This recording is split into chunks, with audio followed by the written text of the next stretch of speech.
Assalamualaikum warahmatullahi wabarakatuh. Waalaikumsalam warahmatullahi wabarakatuh. Bismillahirrahmanirrahim.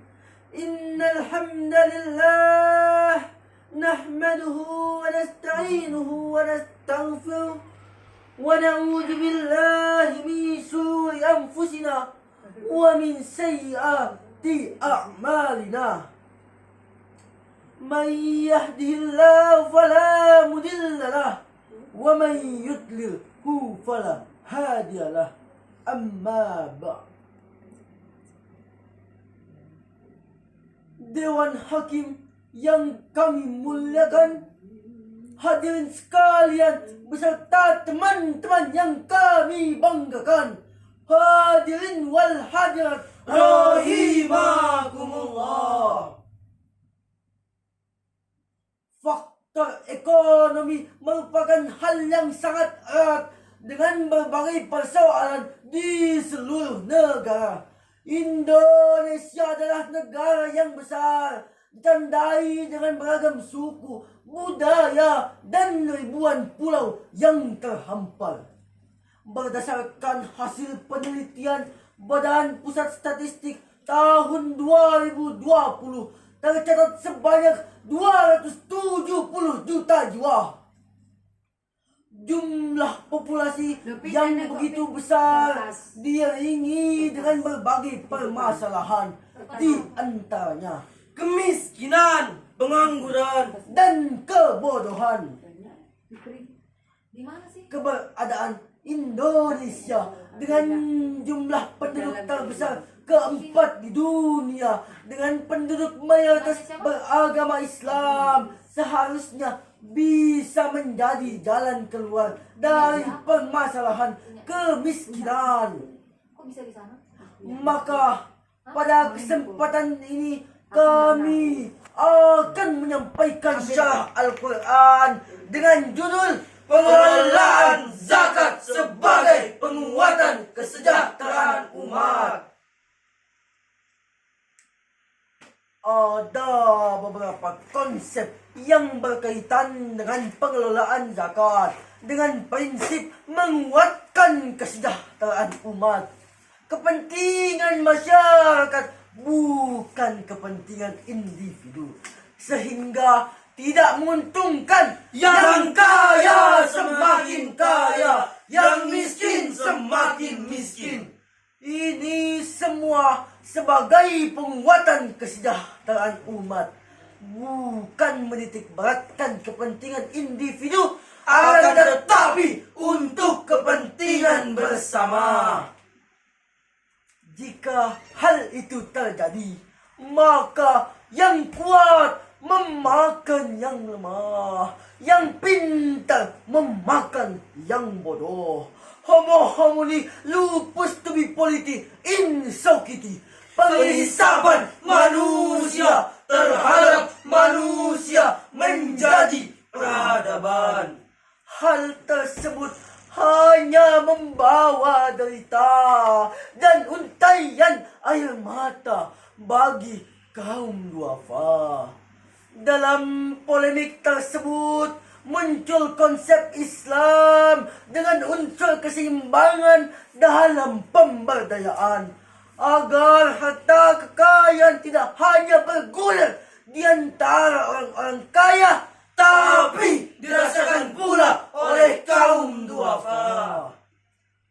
Dengan landasan Al-Quran Surat At-Taubah ayat 103 yang berbunyi, A'udzu billahi minasy syaithanir rajim.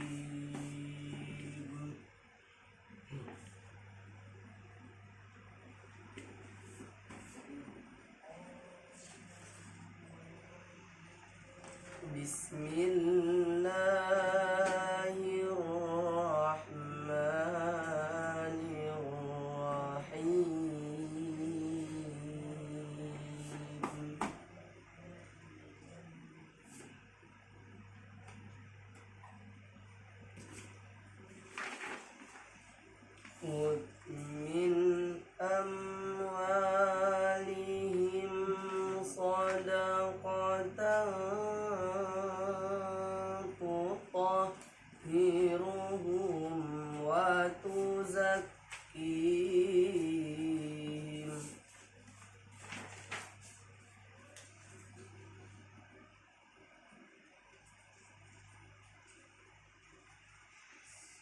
وتزكيهم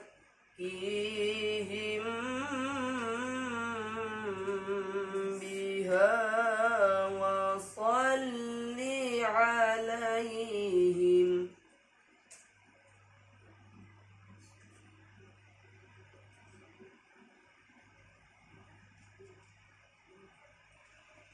Inna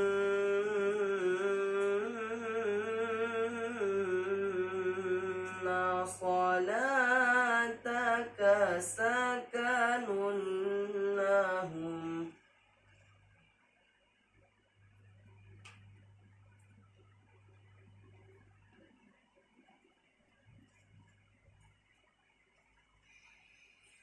Wallahu sami'un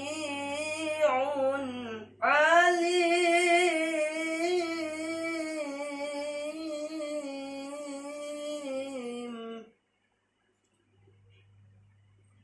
Aku berlindung kepada Allah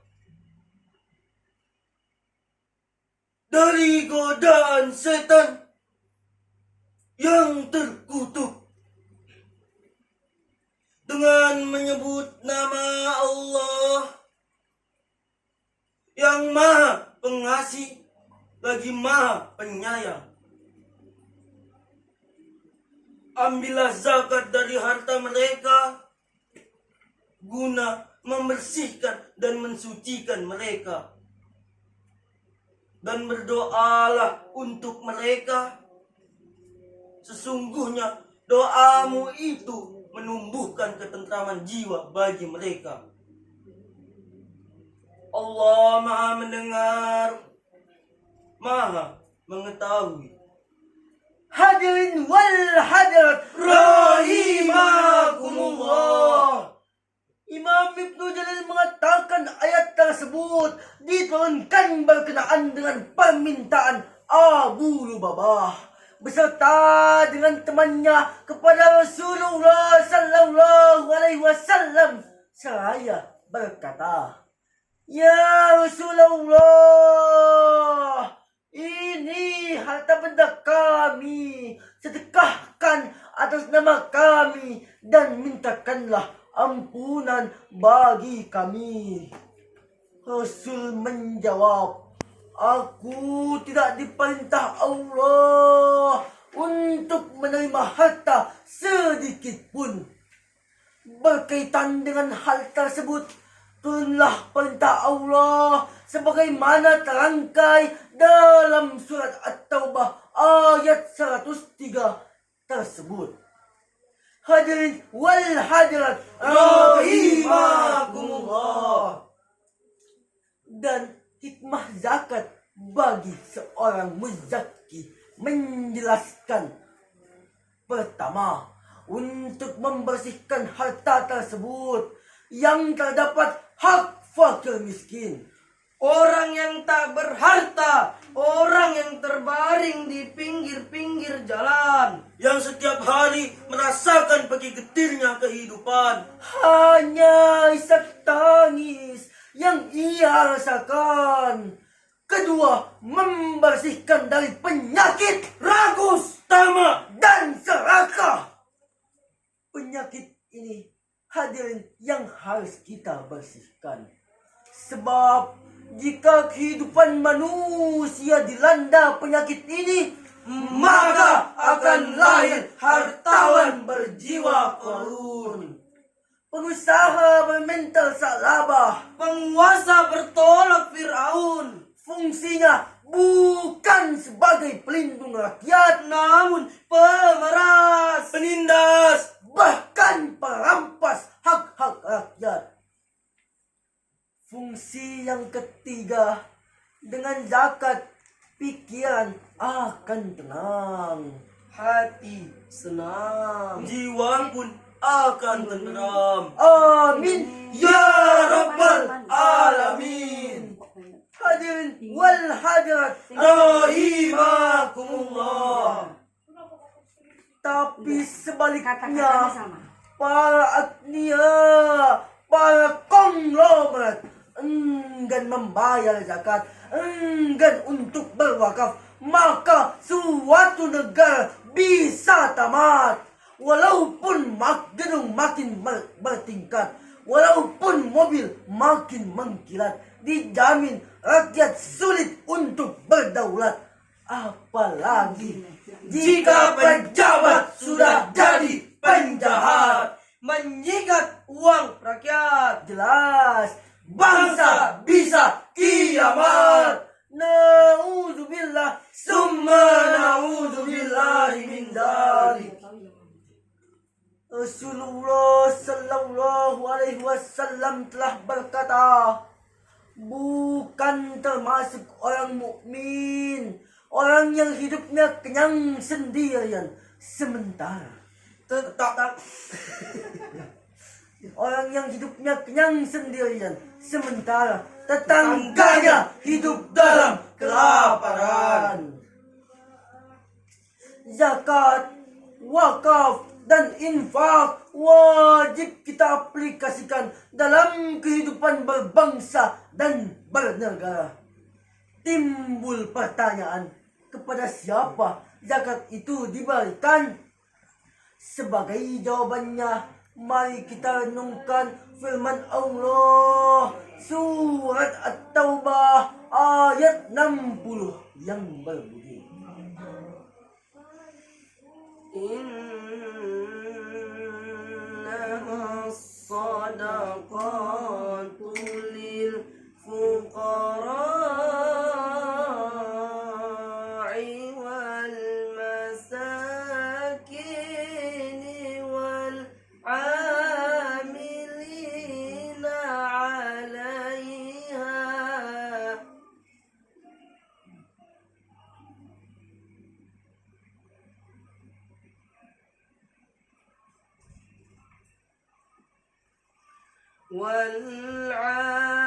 والعاملين عليها والمؤلفة قلوبهم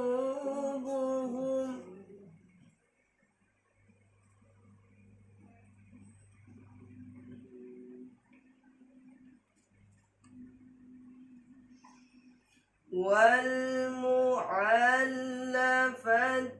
قلوبهم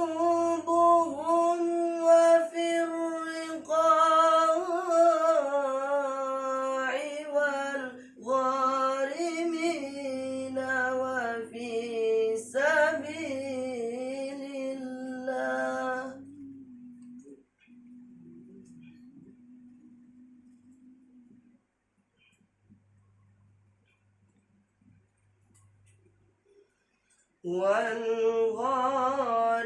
والغارمين وفي سبيل الله وابن السبيل.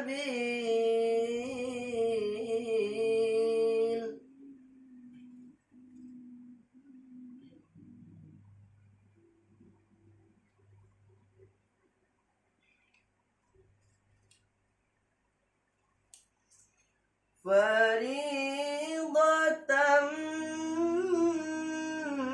من الله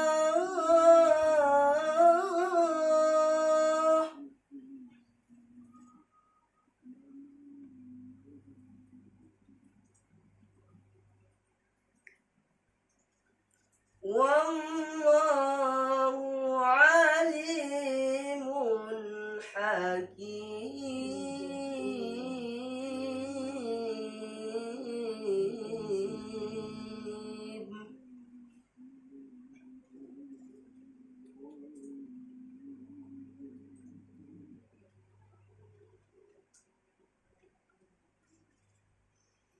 والله عليم حكيم.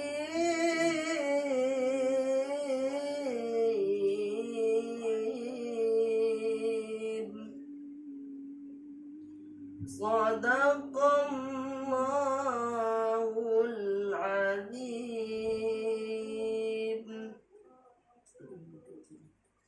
sesungguhnya zakat-zakat itu hanyalah untuk orang-orang fakir, orang-orang miskin, amil zakat yang dilunakkan hatinya. Untuk memerdekakan hamba sahaya, untuk membebaskan orang yang berhutang, untuk jalan Allah, dan untuk orang yang sedang dalam perjalanan. Sebagai kewajiban dari Allah, Allah Maha mengetahui, Maha bijaksana. Maha benar Allah dengan segala firman-Nya. Hadirin wal hadirat rahimakumullah. Dari ayat tersebut menjelaskan bahwa ada 8 golongan orang yang berhak menerima zakat. Ini sudah ditentukan Allah berdasarkan urgensi kebutuhannya masing-masing. Di antaranya fakir, miskin, mu'allaf, budak, Orang yang berhutang, sabilillah, ibnu sabil, dan banyak kaum duafa yang jika ekonomi masih di bawah rata-rata, tentu banyak yang membutuhkan uluran tangan para dermawan. Dan jangan sampai saudara seiman kita menjual akidahnya hanya untuk mempertahankan hidup, untuk mendapatkan sesuap nasi. Na'udzubillah, summa na'udzubillahi min dzalik. Ada 3 hal yang harus kita lakukan berkaitan dengan pengelolaan zakat dan wakaf. Pertama, mengeluarkan zakat dan memasyarakatkannya. yang kedua membentuk amil zakat yang profesional, Dan yang ketiga, memberdayakan zakat wakaf untuk membangun kesejahteraan umat. Hadirin wal hadirat rahimakumullah. Dalam sebuah hadis Nabi bersabda, An Abi Darda qala Rasulullah sallallahu alaihi wasallam, Abgunit du'afa fa innama tu'zakuna wa tusadu bidu'afaikum wa tusadu bidu'afaikum. Carilah keredaanmu dengan berbuat baik kepada orang yang lemah, karena kalian diberi rezeki dan ditolong disebabkan orang-orang lemah di antara kalian. Hadis riwayat Abu Dawud.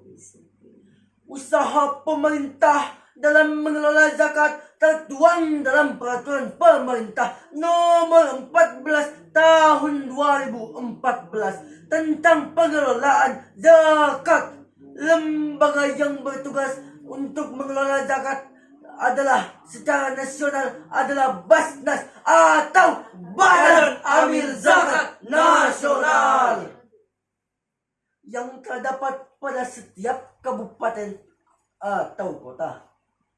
Semoga usaha yang telah dilakukan menyadarkan masyarakat kita untuk selalu taat mengeluarkan zakat, untuk berwakaf, dan selalu produktif demi membangun kesejahteraan umat. Amin ya rabbal alamin. Sebelum mengakhiri, kami punya pantun. Pergi ke masjid memakai peci. sholat berjamaah untuk bekal diri.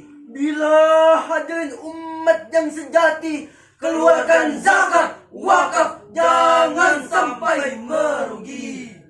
Cukup sekian yang bisa kami sampaikan. Ada kurang dan lebihnya mohon dimaafkan. Wabillahi taufiq wal hidayah. Summa ridho wal